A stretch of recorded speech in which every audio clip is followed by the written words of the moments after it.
If you'd walked into the marble lobby of Oak Ridge Industries on that crisp Monday morning in downtown Chicago, the last thing you might have noticed was the janitor. His uniform was faded navy blue, his work boots scuffed and worn at the heels, the kind of shoes that had walked 1,000 miles through these sterile hallways. Daniel Marsh moved through the space like a ghost, quiet, deliberate, eyes always watching. As the CEO strode past, her designer heels clicking sharp against the polished floor, her laughter high and brittle among the suited executives clutching coffee cups and leather briefcase, the janitor kept to the shadows. He pushed his mop in long, even strokes, shoulders slightly hunched, as though the world pressed too much weight on one man's back. People talked about him. Some said he was strange, always silent, always watching from corners. Most just called him invisible. But the CEO's little daughter saw what adults missed. Every morning, when Emma Clarkson brought 6-year-old Madeline through the glass revolving doors, the girl's eyes would search the lobby until she found him. "See that man, Mom?" she'd whisper, tugging her mother's hand as they passed near the service corridor. "He always smiles at me." Her mom barely glanced, already scrolling through emails on her phone, impatient to reach the executive floor. "That's the janitor, sweetheart. Come on, we're late." But the girl's eyes were round and solemn, a wisdom beyond her years shining there. "No," she'd insist softly. "That's our hero." Her voice was small, but it cut through the buzz of the lobby like winter air through an open window. If you recognize this truth about life, that heroes don't always wear titles or corner offices, don't miss what comes next. Stay with us. Outside, the world rushed forward in its relentless way. Yellow taxis honked on East Wacker Drive, steam curled from manholes in thick white plumes, and city grit clung to the cold November air. Daniel's world was different. He moved with a careful, practiced quiet, catching glimpses others missed. A spilled cup of coffee spreading dark across the white-tiled floor near the security desk. A loose tile by the elevators that wobbled dangerously when stepped on. The forgotten lunch of a young intern huddled in the corner booth, too intimidated to ask for help. He'd learned long ago that cleaning up messes wasn't just about floors and windows. People leaked pain in little ways, invisible stains that nobody thanked you for mopping up. He watched Emma Clarkson sweeping through the building each morning, her phone perpetually glued to her ear, barking orders about quarterly numbers and merger deadlines and the optics of the situation. She had that steel in her eyes, the unmistakable look of a woman who'd climbed every rung herself, who thought kindness made you slow, that ruthlessness was armor in a world that crushed the soft-hearted. Employees shrank from her presence, afraid to disappoint, desperate to impress, exhausted from the pressure. But Daniel understood her, in a way. She was terrified beneath that armor, just like everyone else. Madeline would wave from the other side of the glass partition, her mother always in a rush, the girl's blonde hair a yellow halo in the morning sunlight streaming through the atrium. Daniel would wave back, a small gesture, and sometimes, under his breath where no one else could hear, he'd tell her a secret. "Don't ever forget the janitors, Madeline. There's magic in mops and buckets if you look close enough." She'd giggle behind her hand. "You're funny, Mr. D." Most days, Daniel felt the weight of 2 jobs pressing on. One, to keep the world from slipping on spilled coffee or tripping over loose cables. The other, harder and lonelier, to be a silent guardian, an invisible presence people turned to only when something broke or when they were desperate enough to beg for help without shame. He never expected gratitude. He just wanted to finish each 12-hour shift, send money home to his aging mother in Mobile, Alabama, and try not to feel all the ways the world looked down on men, the ones whose hands were calloused, whose backs were bent from hard labor, whose dreams had been traded for survival. Both women in his life, his mother and Emma Clarkson, were warriors in different ways. Both expected the world to deliver something it would never give freely, respect without having to fight for every inch of it. Daniel lived between their storms, taking pride in small things most people overlooked. A floor shining mirror-bright under fluorescent light, a child's laughter echoing in a stale corporate office, the way the city outside his window never truly slept. Always humming with a million invisible lives intersecting and diverging like streams in a vast river. When he clocked out at midnight, badge beeping as he passed the security scanner, no one cheered, no one noticed, no one said thank you or see you tomorrow. But Daniel always walked home with his head high, shoulders back, just in case someone, someday, was watching, just in case someone needed to see that dignity wasn't something you lost when the world tried to take it from you. Oak Ridge Industries wasn't a kind place to outsiders, to those without business degrees framed on office walls or stock options vesting over 5-year periods. The entire ecosystem was built on hierarchy. Every title held a weight that pressed the unimportant ones lower into the foundation of the company. Managers lorded over supervisors, supervisors micromanaged team leads, and everyone, Absolutely everyone looked past the janitors, the mail clerks, the security guards who stood watch through the lonely night hours. The breakroom rumor mill was relentless and cruel. One whispered story claimed Emma Clarkson would cut janitorial hours next quarter to save $18,000 annually. Never mind that people depended on those hours to feed their families. Another rumor, quieter and spoken with more respect, said Daniel Marsh could fix anything, not just broken toilets or jammed copy machines, but sometimes even broken people, when they bothered to look him in the eye and ask. Morning turned slowly to midday, the Chicago sun climbing higher in a pale November sky streaked with thin clouds. In the glass-walled conference room on the 23rd floor, Emma Clarkson prepared for the most crucial meeting of the company's future was hanging by a thread, thinner than anyone except the board members. New investors from Silicon Valley were flying in this afternoon, and if the union talks fell apart, or if production numbers slipped even 1 percentage point below projections, Oak Ridge Industries would be carved up and sold for parts before Christmas. Emma ordered her coffee black, not for pleasure, but pure necessity, a caffeine lifeline to keep her sharp through 18-hour days. She barely looked at anyone as she strode the hallways, her mind 3 steps ahead, calculating risks and contingencies, and backup plans for her backup. Down in the lobby, Daniel mopped the marble by the elevators, head bowed low, shoulders curved inward. He heard the snickers from some visiting executives waiting for their ride to the executive suite. "Can't believe they still use actual janitors here," one said, loud enough to be heard. "Why not robots, honestly? It's nearly 2026. Their laughter grated against Daniel's ears like sandpaper, but he kept moving, his hands steady on the mop handle, breathing slow and deep, like Mama had taught him as a boy in Alabama. Be so steady the wind can't knock you down, baby. Be a tree with deep roots. Then chaos erupted in the lobby without warning. Someone screamed, a woman's voice high and panicked. A visiting client, distracted by her phone, tripped hard over the broken tile Daniel had marked 3 times in incident reports, her ankle twisting at an ugly angle as paperwork exploded from her briefcase and scattered across the floor like startled white birds. Emma appeared almost instantly, materializing from the elevator bay, anger flashing hot and dangerous in her eyes. "Wasn't this tile fixed?" she snapped, her voice sharp enough to cut glass.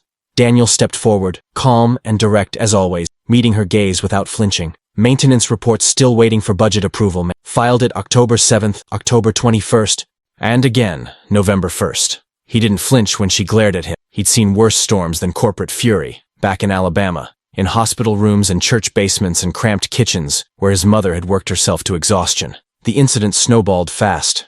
What should have been a routine mishap with apologies and ice packs became an ugly scene. The client, her face flushed with pain and embarrassment, blamed the janitor for not blocking off the area. Emma blamed the facility, department for incompetence. The facilities manager blamed procurement for delays. Everyone blamed someone else in an endless circle of finger-pointing, voices rising, tempers fraying. Daniel bent down quietly to help the injured client, enduring icy stares and muttered comments about incompetence and negligence. "You should have put cones out," someone hissed. "You should have reported it." Daniel said nothing, just helped the woman carefully to a chair, his hands gentle, his voice low and reassuring. "Easy now, let's get you sitting down. Someone call for ice, please." When Madeline ran over from where she'd been coloring at the reception desk, wide-eyed and frightened by the shouting, Daniel crouched down to her level, his weathered face softening instantly. "All better, princess," he told her quietly, his voice a steady anchor in the storm. "No one's seriously hurt, just scared themselves a little." The girl smiled, her small hand reaching out to touch his shoulder, and Emma's anger flickered, just for a moment, replaced by something she couldn't quite name. Shame, maybe, or the faint recognition that this man possessed a grace she'd lost somewhere along her climb to the top. That same afternoon, as if the universe had decided one disaster wasn't enough, a water main burst in the street just outside the building's east entrance, threatening the entire electrical system housed in the basement. Cold water surged through ancient pipes, and Daniel, always watching, always 3 steps ahead, caught the first drops trickling down the loading dock wall before anyone else even knew there was a problem. Fire alarms blared throughout the building, their piercing shrieks sending staff flooding toward the exits in a confused panic as freezing rain turned suddenly to hail, hammering the pavement like bullets. Emma stood in the chaos, barking orders into her phone, panic rising in her chest at the thought of servers failing, data vanishing, the investor meeting collapsing before it even began. But Daniel had already called the city's emergency maintenance line, already located and shut off the building's main water valve, already ordered 20 sandbags delivered for the server room, a room that held 7 years of company data and millions of dollars in intellectual property. The rest saw chaos. Daniel saw a path through, the way a sailor reads a storm. In the aftermath, soggy and half-frozen employees straggling back inside, Emma leaned against her mahogany desk on the 23rd floor, shivering despite the restored. Daniel appeared in her doorway with a dry towel and a thermos of hot coffee he'd somehow managed to procure. "Thank you," Emma said quietly, the words unfamiliar in her mouth, her eyes darting away, embarrassed by this unexpected kindness. "Just doing my job, ma'am," Daniel replied, his voice even, without a trace of resentment or expectation. But in that brief moment, something shifted. A hairline fracture appeared in the fortress of Emma's certainty, an inkling that perhaps the world owed men like Daniel something more than pity or contempt. But as the sun set cold and orange behind the Chicago skyline, and the building gradually emptied of exhausted employees, Emma sat alone in her office, replaying the day's disasters frame by frame. She remembered her daughter's words, "That's our hero, Mom." And for the first time in years, she found herself wondering what, or who, truly counted as a hero in this world. Emma's anxiety didn't fade as the days accumulated into a week. Then too, there were whispers in executive meetings, rumors circulating through the carpeted corridors of power that the board wanted fresh leadership, younger blood, more innovative vision to navigate the company through turbulent markets. Daniel still moved through the building like a shadow, arriving before dawn and leaving long after most lights had dimmed. But Emma found herself noticing things she'd previously dismissed as invisible. She saw how he'd worked double shifts without complaint when someone called in sick, covering the work of 3 people without ever mentioning it to man. She noticed how he soothed the tempers of frustrated deliverymen stuck in Chicago traffic, how he watched for trouble no one else bothered to anticipate, a frayed electrical near the water cooler, a suspicious package left unattended in the mailroom, the subtle signs of a building's infrastructure beginning to fail under decades of deferred maintenance. One rainy Thursday evening, as sleet hammered the windows and turned Michigan Avenue into a river of brake lights and umbrellas, Emma passed through the darkened lobby late, Madeline tugging insistently at her hand, exhausted and complaining about hunger. They found Daniel kneeling beside his maintenance cart, tools spread across the floor, patiently fixing a jammed security door that had been malfunctioning for 3 weeks, a door everyone else had simply walked around, accepting its failure as permanent. "Are you always here?" Emma asked, genuine exhaustion softening her usual sharp tone. Daniel looked up, his face creased with fatigue but his eyes still kind, and offered a brief smile that somehow made the cold lobby feel warmer. "Someone's gotta be. Buildings don't sleep. They break down in the middle of the night, and if nobody's watching, small problems turn into expensive catastrophe." Madeline grinned, pulling free from her mother's hand to crouch beside Daniel, fascinated. "He knows everyone's birthdays," she announced proudly, as if sharing a precious secret. Daniel shook his head gently, tightening a screw with practiced precision. "Not everyone's, Miss Maddie. Just the important one. Like yours coming up next month. 6 candles turning into 7, if I remember correctly." The girl's face lit up with pure delight, and Emma felt something twist uncomfortably in her chest. A recognition that this man knew more about her daughter's life than she sometimes managed to remember herself. That week brought a crisis that could have ended careers. A senior financial manager's catastrophic mishap with the encrypted file threatened a $250,000 merger deal, the kind of mistake that made headlines and ruined reputations. Emma panicked, calling emergency meetings at 2 in the morning, pacing her office while lawyers shouted through conference calls and board members demanded explanations. Meanwhile, Daniel, who'd fallen asleep on the break room couch after pulling a double shift covering a colleague's family emergency, was roused by a terrified intern, a young man named Marcus, barely 6 months out of college, desperate for help fixing an all-night system backup that had somehow corrupted itself. The IT department wouldn't answer calls until morning, and by then would be too late. Daniel walked Marcus through it, step by patient step, his voice calm and steady even though he knew nothing about computer systems beyond basic troubleshooting. "Let's think logically," he said, sitting beside the kid in the server room's cold blue light. "What changed between yesterday and today? Walk me through it." For 3 hours they worked together, Daniel asking questions, Marcus frantically typing, until finally, just as dawn broke pale and gold through the eastern windows, the backup completed successfully. The intern, tears of relief streaming down his face, had saved the company. Tens of thousands of dollars in recovery costs, maybe even saved the entire deal. And he'd done it because Daniel Marsh, a janitor who earned $17 an hour, believed in teaching rather than dismissing, in building people up rather than walking past their struggles. In the cafeteria 2 days later, during the afternoon lull when most employees were trapped in meetings, Madeline spotted Daniel restocking the napkin dispensers and waved him over enthusiastically, her small voice carrying across the empty space. "Mr. D, come sit with us." Emma hesitated, her pride and her conditioning fighting a quiet war with her child's innocent "Sweetheart, he's working. We shouldn't." But Madeline was already offering half her peanut butter and jelly sandwich, held out in both hands like a precious gift. "Please, I made it myself. Well, mostly myself. Mom helped with the cutting." Daniel approached slowly, understanding the unspoken tension, and took the offered food with gentle reverence. "Thank you kindly, Miss Mad. You know what?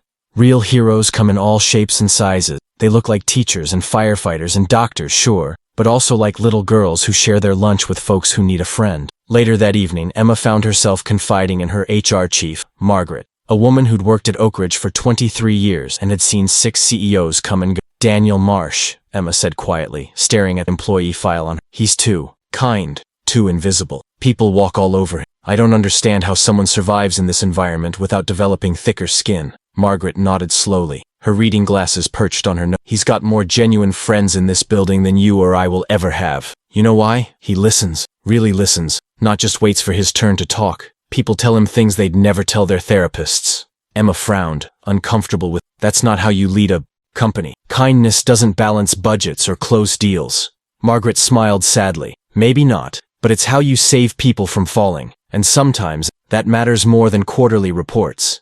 The challenges kept mounting with cruel regularity. A server crash that threatened payroll data for 800 employees, a security scare when an unhinged ex-employee tried to force his way past the lobby deck, a gas leak in the executive kitchen that could have turned the 23rd floor into an inferno. In each crisis, large or small, Daniel was the first to act. Never loud, never boasting, never demanding recognition, just there, doing what needed doing. Emma watched him from a distance, beginning to understand something that made her deeply uncomfortable. The staff trusted Daniel more than they trusted. Even the city's roughest delivery, the ones who cursed, complained, and made everyone else nervous, would pause when Daniel appeared and listen respectfully. "Listen to Daniel," she overheard one tell a new driver. "He'll show you the ropes, teach you how things actually work around, not the official rules, the real ones." The more Emma watched, the less she found herself laughing at the idea that heroism might hide in plain sight. Wearing a janitor's uniform and pushing a mop across floors most people never bothered to notice, were clean. The crucial board meeting loomed like a storm on the horizon, scheduled for the 3rd Monday in November, and Emma Clarkson felt herself stretched dangerously thin,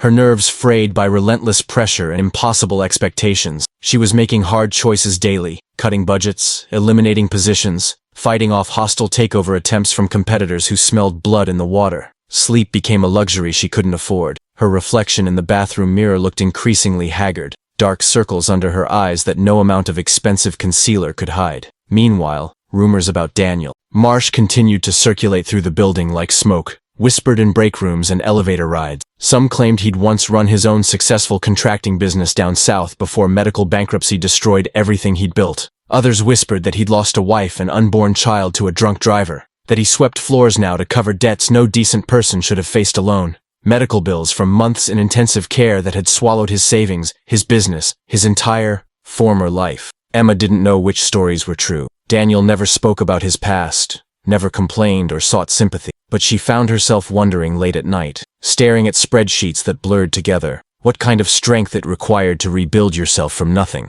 to accept work that others considered beneath them, to show up every single day with dignity intact. That night, a Tuesday that would later be marked in security logs as Incident 47B. A break-in shattered the building's usual quiet. Alarm bells screamed through empty corridors, their piercing wail echoing off marble and glass. Daniel was working late, as always, finishing the deep clean of the executive conference room that nobody else wanted to tackle. He spotted the figures first, 3 of them, moving quickly through shadows near the side-loading dock entrance. A door that should have been locked but wasn't because maintenance had been delayed again by budget. Daniel didn't hesitate. He called, "Building security first, then the Chicago Police Department," his voice calm and precise as he gave exact locations and descriptions. Then he did something most people would consider insane. He blocked the hallway leading to the main offices with his mop bucket and maintenance cart, creating a human obstacle between desperate strangers and millions of dollars in equipment and proprietary data. "You don't want to go that way, gentlemen," he said quietly, his Alabama drawl more pronounced when he was frightened. "Security's already been called.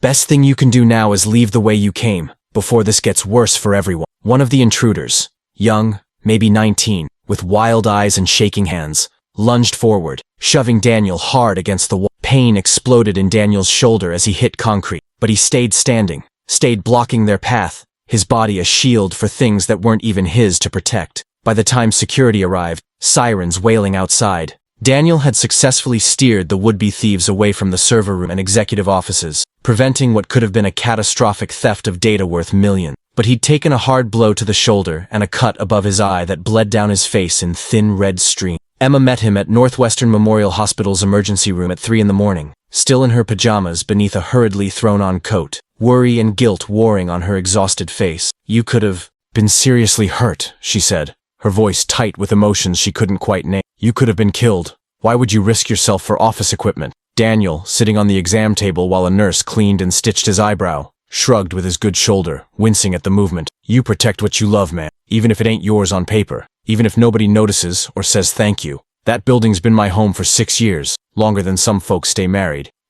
People who work there, they matter. You can't put a price on that." The next morning, Emma called a rare all-staff meeting, packing the main auditorium with 300 confused and curious employees wondering what crisis had prompted such an unusual gathering. She stood at the podium, her usual commanding presence softened by something vulnerable and honest. She described the break-in in detail, the courage Daniel had shown, the quiet sacrifice he'd made without hesitation or thought of reward. "For too long," Emma said, her voice carrying to the back rows, "I've overlooked people in this building. We all have. We measure worth by titles and salaries and corner offices. But those aren't the metrics that matter when things fall apart. Maybe bravery is showing up every day to clean up the world's messes when nobody's watching. Maybe heroism looks like being have every reason not." Madeline, sitting in the front row beside Margaret from HR, stood up. Suddenly, her small voice somehow filling the massive room. "He helped me too," she said, her words tumbling out urgent and sincere. "When I was sad because kids at school were mean, he listened. He told me stories about stars and how everyone shines different. That's what real heroes do, Mom. They make the world feel safer." The auditorium fell silent, 300 people processing this testimony from a 7-year-old girl who saw more clearly than most adults ever man. The board members in attendance murmured among themselves, some skeptical, others visibly. Emma met Daniel's gaze across the crowded room. He sat in the back corner, as always, trying to be invisible despite the bandage over his eyebrow and his arm in a sling. "Tell me, Daniel," Emma called out, her voice cracking slightly. "Why do you stay? You could work anywhere, do anything. Why stay here where people have treated you as invisible for so long?" Daniel stood slowly, uncomfortable with the attention of hundreds of eyes turning toward him. He was quiet for a long moment, choosing his words carefully. "I come from a place where good jobs are scarce, where people work 3 shifts, just to keep lights on and food on the table. My mama cleaned houses her whole life, and nobody ever once asked her name or said thank you. They just left payment on the kitchen counter and complaints about spots on the window. She taught me that some of us, we come from places where a job's more than just a pay. It's dignity. It's purpose. When you leave the world cleaner than you found it, floors, lives, doesn't matter which, that's enough. That has to be enough, because nobody's giving out medals for doing right when nobody's looking." Emma found herself nodding, tears she hadn't cried in a decade threatening to spill over. Something old and hard in her chest, something built from years of clawing her way to the top, of believing ruthlessness was strength and kindness was weakness, had finally cracked open, letting light seep through. She realized, standing there in front of her entire company, that Oak Ridge Industries didn't just need better quarterly reports or innovative market strategies. It needed what Daniel had been offering all along: empathy, genuine care, the understanding that businesses were made of people, and people needed more than efficiency metrics to survive. 1 week later, a cold Wednesday morning that would later be referenced in every newspaper from the Chicago Tribune to the Wall Street Journal, trial by fire came, literally. An ancient electrical wire, original to the building's 1960s construction and never upgraded despite numerous recommendations, shorted out in the basement mechanical. Sparks ignited decades of accumulated dust and leaked hydraulic fluid, and flames spread with terrifying speed through cable runs and ventilation shafts. Smoke detectors screamed throughout all 28 floors. Panic swept through Oak Ridge Industries like a living thing. People running, shouting, shoving toward stairwells.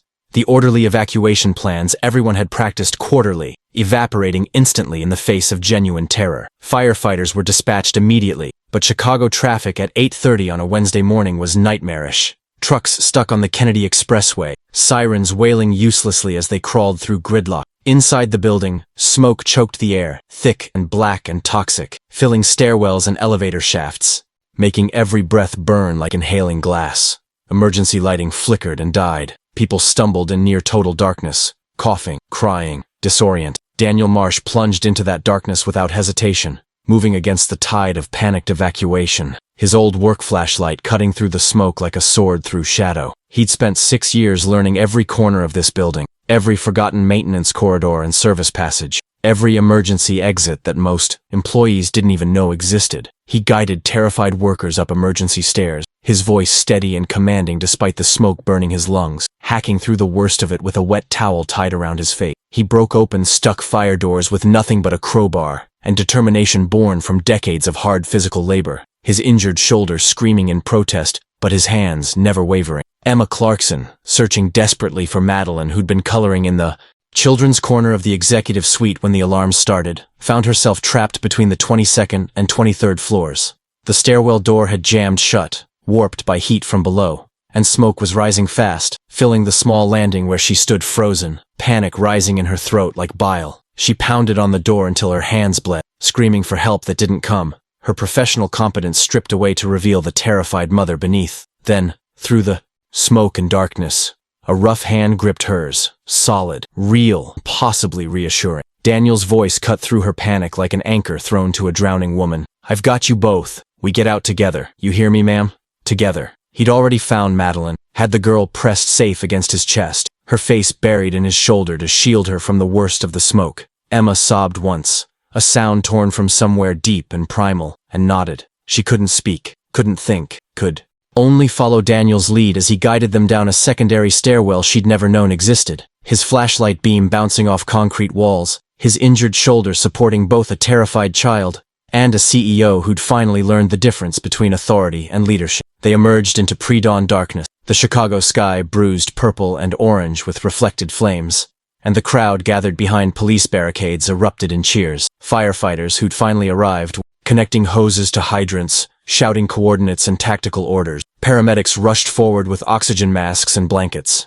Emma collapsed onto cold pavement, clutching Madeline against her chest, her entire body shaking with sobs she couldn't control. Her carefully constructed armor finally shattered. The girl was crying too, great gasping breaths, but alive. They were both alive because one man had anyone behind. The crowd pressed closer, silent, awestruck. News cameras appeared from nowhere, bright lights cutting through the smoke-hazed darkness. Firefighters were already reporting back. The worst damage had been miraculously avoided because someone, they didn't yet know who, had triggered emergency containment protocols and redirected the building's fire suppression systems, buying precious minutes that saved not just millions in assets but dozens of human lives. The press wanted the CEO, microphones thrust forward, shouting questions about insurance and liability, and when operations would resume. Emma, still gasping for air, her face streaked with soot and tears, pointed with a shaking hand toward Daniel, who stood slightly apart from the crowd, bent over with hands on knees, coughing violently. "If you want your headline,"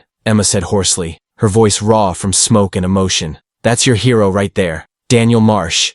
Remember that name, because I sure as hell will never forget it again." Daniel just shook his head, almost embarrassed by the attention, trying to wave away the cameras and microphones. "Did what had to be done," he managed between coughs, his voice barely a whisper. Anyone would have, but that wasn't true, and everyone standing there in the cold November dawn knew it. Most people had run toward safety.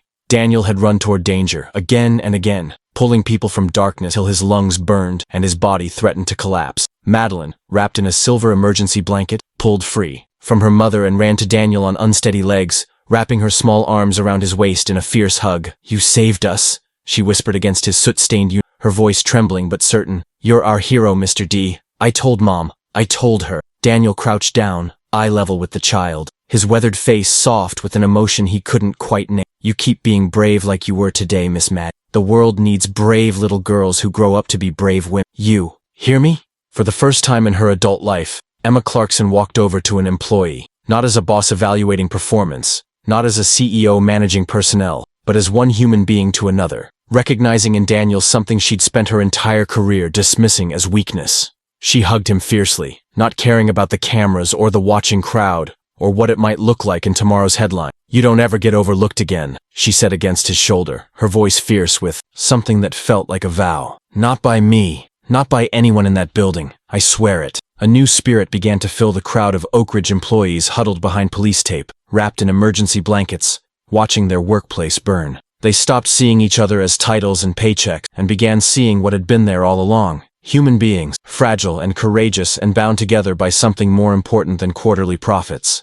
Workers who'd barely spoken before gathered close, holding hands, sharing stories. Efficiency and competition were replaced, in that moment, by unity. One person's quiet sacrifice, reminding everyone what really mattered when the world caught fire, and everything else burned away. Daniel, still cleaning floors once the building reopened 3 weeks later, after massive repairs, found his head held even higher, his value finally, unmistakably seen by eyes that had looked past him for too long. In the weeks and months that followed the fire, AI transformation swept through Oak Ridge Industries that had nothing to do with the physical renovations and everything to do with the people who returned to work there. Emma Clarkson's leadership style changed in ways both subtle and profound. She began holding weekly open forums where any employee, regardless of title or department, could voice concerns or suggestions directly to executive leaders. She invited Daniel to attend senior management meetings, not as a janitor, but as a consultant, on building safety and employee morale.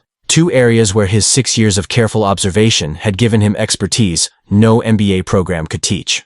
She implemented comprehensive staff well-being programs, hired additional maintenance and janitorial staff, so no one had to work dangerous double shifts out of economic desperation, and even asked Daniel's opinion on everything from cafeteria renovations to the company's approach to diversity and inclusion. The rumors about Daniel persisted, but now, employees wore them like badges of honor, rather than whispered gossip. "Our janitor saved the company when it counted most." Who else can say that about their workplace? New hires heard the story during orientation, always told with pride, and a reminder that at Oak Ridge Industries, every person mattered, from the CEO to the newest male clerk. The company's reputation shifted too. Articles appeared in business journals about Emma Clarkson's innovative approach to corporate culture, how she'd learned that technical excellence meant nothing without human decency, that the most profitable companies weren't necessarily the most ruthless, but rather the ones where people genuinely wanted to show up each morning. Emma came to see Daniel Marsh as more than just exemplary staff. He became an unlikely mentor, teaching her hard lessons about humility and listening that her expensive business school education had somehow missed entirely. "You know what nobody teaches you when you're climbing the corporate ladder?" she confided to him one afternoon in the raided cafeteria, both of them nursing cups of coffee while Madeline colored at a nearby table. "They don't teach you that strength isn't the same as hardness, that you can be tough and kind simultaneously, that the quietest voices in the room sometimes have the most important things to say." Daniel smiled, a small private expression. "My mama used to say that rivers shape mountains not by shouting, but by patient persistence." Took me a long time to understand what she meant. Madeline, now 7 years old and brimming with the confidence of a child who'd seen real bravery up close, followed Daniel around whenever she visited the office, imitating his methodical sweep of floors, telling everyone she met with absolute conviction, "That's our hero. He saved my mom and me from the fire." Other children of employees, inspired by Madeline's enthusiasm, began noticing the maintenance staff, learning their names, drawing pictures that ended up taped to janitorial office walls. A quiet revolution of respect rippled outward from one girl's simple observation, that heroes didn't always look like the people in movies or on magazine covers, that sometimes they wore work boots and carried mops and showed up faithfully, even when no one was watching. For Daniel, the greatest reward came not in the modest raise Emma insisted he accept, nor in the recognition from the mayor's office or the firefighter association. Small daily moments that signified genuine change. Colleagues who'd walked past him for years now stopped to chat, asking about his mother in Alabama, sharing photos of their own families, inviting him to birthday celebrations and retirement parties. The hardened construction workers and delivery drivers he'd befriended over the years approached him with new respect, not because his circumstances had changed, but because others finally saw what they'd recognized all along, that Daniel Marsh possessed a kind of wealth that had nothing to do with bank accounts and everything to do with character. One evening, as another Chicago winter approached, and the first snow began falling soft against the lobby's tall windows, Daniel called his mother from the quiet break room, his voice thick with emotions he rarely let himself feel. "They finally saw me, Mama," he said quietly, watching snow accumulate on the windowsill outside, "not just as someone who mops floors but for trying to do right, even when it's hard, for being the person you raised me to be." His mother's voice came back across the miles, warm and proud and absolutely unsurprised. Oh, baby. I always knew they'd see eventually. Light doesn't stay hidden forever. You just keep shining, and the darkness has no choice but to notice. The lobby's atmosphere had changed too. The laughter that echoed through marble halls had softened into something gentler and more genuine. People shared stories now, instead of just gossip. Gentle jokes and memories passing between individuals who'd realized their supposed status meant nothing compared to courage and kindness when everything else stripped away. Emma Clarkson herself paid perhaps the highest price for her transformation. She had to confront and dismantle her own pride, to rebuild not just a business, but an entire culture based on humanity rather than hierarchy. It was harder than any merger negotiation, more challenging than any hostile takeover, but infinitely more valuable. On a cold Friday afternoon in December, as holiday decorations appeared throughout the building and the company prepared for its most profitable quarter in 5 years, Madeline pressed her nose against the freshly cleaned lobby windows, watching Daniel polish the glass to mirror brightness. Fat snowflakes swirled outside, transforming Chicago into a temporary wonderland. "He's more than a janitor, isn't he, Mom?" Madeline asked, her breath fogging the window. Emma Clarkson, standing beside her daughter, one hand resting gently on the girl's shoulder, smiled, a genuine expression of peace that had eluded her for most of her driven, ambitious life. "He's the bravest and kindest person I know," Emma said softly, "and I'm grateful every single day that you saw what I was too blind to notice. You saved us too, sweetheart, just in a different way. If this story touched your heart, it deserved to be told, and it deserves to be shared. Do it for someone who needs to remember that heroes walk among us every day, often unseen, but never unimportant. Share this with someone who needs to believe that kindness still matters, that courage doesn't require a title, and that the measure of our lives isn't what we take, but what we give when no one's keeping score."